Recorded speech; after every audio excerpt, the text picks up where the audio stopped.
Words. चला तर विद्यार्थी मित्रांनो, आज आपण काही नवीन शब्द बघूया। एका शब्दासाठी नवीन इंग्रजी शब्द कसे असतात हे जाणून घ्यायचे आपल्याला। फॉर एक्झाम्पल, कच्चं फळ। बरेच वेळा आपण कच्चं फळ खातो असं म्हणतो, कच्चं दूध आहे असं म्हणतो, कच्ची पोळी आहे किंवा कच्ची रोटी आहे असं म्हणतो, किंवा कच्चं जेवण आहे, कच्चा रस्ता। आता नेमकं हे आहे तरी काय कच्चं कच्चं कच्चं?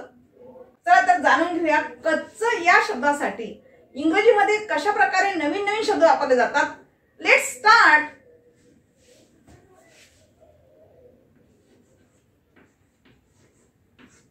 कच्चे फळ। आता कच्चे फळ म्हणायचं असेल किंवा कच्चं फळ म्हणायचं असेल तर नेमका आपण इंग्रजीमध्ये कोणता शब्द वापरणार? कोणता शब्द वापरणार आहे? कच्चे फळ म्हणा किंवा कच्चं फळ म्हणा, नेमकं कोणतं वापरणार आपण शब्द त्याला? तर कोणता शब्द वापरणार आहे आपण? आलं का लक्षात तुमच्या? कोणता शब्द वापरणार आहे? अनराईप फ्रूट। कोणता शब्द वापरणार आहे? Ripe fruit. कच्चे फळ म्हणायसाठी कोणता शब्द वापरायचा इंग्रजीमध्ये? अनराईप फ्रूट। जसे की तिला कच्चा आंबा आवडतो, कारण तो कच्चा आहे। कच्चे आंबे, तिला कच्चे आंबे आवडते असं जर म्हणायचं असेल तर इंग्रजीमध्ये कसं म्हणणार आपण? तिला कच्चे आंबे आवडते, तिला कच्चे आंबे आवडते, आंबे आवडते। बघा आता या ठिकाणी बऱ्याच जणांना कच्चे आंबे आवडते, बरोबर आहे? असं कोणीच नाही की नाही मला आवडत नाही कच्चा आंबा। कळदी आपण खात असतो, आहे की नाही? या दिवसामध्ये तर बरेच वेळा आपण खात असतो कळदी, तर त्याला काय म्हणतात? कच्चे आंबे। मग कच्चे आंबे म्हणाला काय म्हणायचं? इंग्लिश मधून कसं घेणार आपण? वाक्य कसं बनवायचं आहे? तर तिला कच्चे आंबे आवडते असं म्हणायसाठी वाक्यामध्ये काय घ्यावं लागेल तुम्हाला? सुरुवातीला सब्जेक्ट घ्यावं लागेल, म्हणजे शी। तिला कच्चे आंबे आवडते यातला जो व्हर्ब आहे, या वाक्यामध्ये जो व्हर्ब आहे ज्याने क्रिया कंप्लीट झालेली आहे ते तुमचं व्हर्ब असते। पण कोणता शब्द आहे ते? आवडते। आवडतेला इंग्लिश मध्ये काय म्हणतात? लाईक। पण या ठिकाणी थर्ड पर्सन सब्जेक्ट आल्यामुळे प्रेझेंट टेन्स मध्ये याला काय वापरायचं आहे तुम्हाला? यस प्रत्यय लावायचा आहे, म्हणजे शी लाईक्स। काय लाईक्स होते तिला? कच्चे आंबे। तिला काय आवडते? कच्चे आंबे। मग कच्चे आंबे म्हणायसाठी काय म्हणावं लागेल तुम्हाला? अनराईप मँगोज। एक आंबा आवडत असेल तर एक वचनी घ्यायचं। इथे आंबे दिलेला आहे त्यामुळे या ठिकाणी मी काय घेतलेलं आहे? मँगोज घेतलेला आहे, प्लुरल केलेला आहे याला। म्हणजेच तुमचं सेंटेन्स कसं झालेलं आहे? शी लाईक्स अनराईप मँगोज। म्हणजे कच्चे फ्रूट म्हणाविषयी जे कुठलाही शब्द वापरायचा असेल सरळ सरळ अनराईप फ्रूट हा शब्द वापरायचा त्या ठिकाणी। जसं की तिला कच्चे द्राक्षे आवडते म्हणायचं असेल तर शी लाईक्स अनराईप ग्रेप्स, अशा पद्धतीने तुम्हाला म्हणता येईल। आलं लक्षात? चला तर एका शब्दासाठी असे वेगवेगळे शब्द कसे वापरतात इंग्रजीमध्ये ते आपल्याला जाणून घ्यायचं आहे। जसे की कच्चं फळ असेल किंवा कच्चे फळ असेल यासाठी इंग्रजीमध्ये कोणता शब्द वापरतो आपण? अनराईप फ्रूट। ठीक आहे, चला आता आपल्याला दुसऱ्या शब्दाकडे वळूया आपण। जसे की आपण रोज सकाळी उठल्यानंतर आपल्याकडे घरी मिल्कमॅन येत असतो, तर त्या मिल्कमॅन कडून आपण काय घेत असतो? कच्चं दूध घेत असतो। त्याला काय म्हणतात? कच्चं दूध। आपण त्याच्याकडून घेताना कोणतं दूध घेत असतो? कच्चं दूध। तो आपल्याला बॉईल करून देतो का?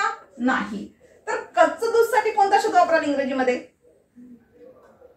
कच्चं दूध याला इंग्रजीमध्ये कोणता शब्द वापरणार आहात? तर यासाठी याला वापरायचं रॉ मिल्क। कोणता शब्द वापरायचा आहे तुम्हाला? रॉ मिल्क हा शब्द वापरायचा आहे। तुम्ही जर म्हणाल मॅडम अनराईप मिल्क घ्यायचं, दूध कधी पिकलेलं नसते, तर या ठिकाणी तुम्हाला कोणता शब्द वापरायचा आहे? रॉ मिल्क वापरायचा आहे। ठीक आहे, यानंतरचा आपण शब्द बघूया कच्चं अन्न। कच्चं अन्न, कच्चं अन्न म्हणा किंवा कच्चं जेवण म्हणा, कधी असा शब्द वापरलेला आहे का?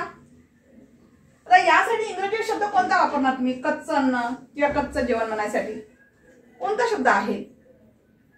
बरेच वेळा आपण बोलताना वापरतो की कच्चं जेवण आहे, वापरता ना? मग यासाठी इंग्रजी शब्द काय आहे? यासाठी कोणता शब्द वापरायचा? इंग्रजीमध्ये अनकुक फूड म्हणायचं त्याला. कच्चं अन्न यासाठी स्पेसिफिक वर्ड्स कोणता वापरला जातो? अनकुक फूड. आता यासाठी आपल्याला एखादं वाक्य बघता येईल. आपण कच्चं अन्न खायला नको. आपण कच्चं अन्न खायला नको. याकरिता आपण कच्चं अन्न खायला नाही पाहिजे. तर यासाठी इंग्रजीमध्ये कसं सेंटेन्स होईल बघा. आपण कच्चं अन्न किंवा कच्चे अन्न खायला नाही पाहिजे. खायला नको किंवा नाही पाहिजे असं जर म्हणायचं असेल तर इंग्रजीमध्ये कसं वाक्य तयार करता येईल? तर यासाठी बघा, लक्ष द्या इकडे. आपण म्हणण्यासाठी काय वापरावं लागेल? वी. खायला नाही पाहिजे. नाही पाहिजे म्हणायचं असेल, पाहिजे म्हटलं तर शुड वापरा. नाही पाहिजे म्हटलं तर सरळ सरळ या ठिकाणी काय वापरायचं? तुम्हाला नॉटचा वापर करायचा आहे. We should not. खायला नाही पाहिजे म्हणजे ईट. खाणे यासाठी कोणता शब्द वापरतो आपण? Eat. We should not eat. काय नाही खायला पाहिजे? कच्चं अन्न. कच्चं अन्नासाठी कोणता शब्द वापरला आपण? कच्चं अन्न नाही खायला नाही पाहिजे. तर यासाठी कच्चं अन्नासाठी कोणता शब्द वापरलेला आहे? अनकुक फूड. अनकुक फूड. बघा, म्हणजे प्रत्येक कच्चं या शब्दासाठी प्रत्येक वेळेस इंग्रजी शब्द कसा वापरत आहे आपण? वेगवेगळा वापरत आहे. सुरुवातीला आपण जो पहिला शब्द घेतला होता कच्चं फळ. कच्चं फळ म्हणायसाठी अनराईप फ्रूट म्हटलं होतं आपण, बरोबर आहे. दुसरा आपण जे बघितला होता शब्द तो कोणता होता? कच्चं दूध.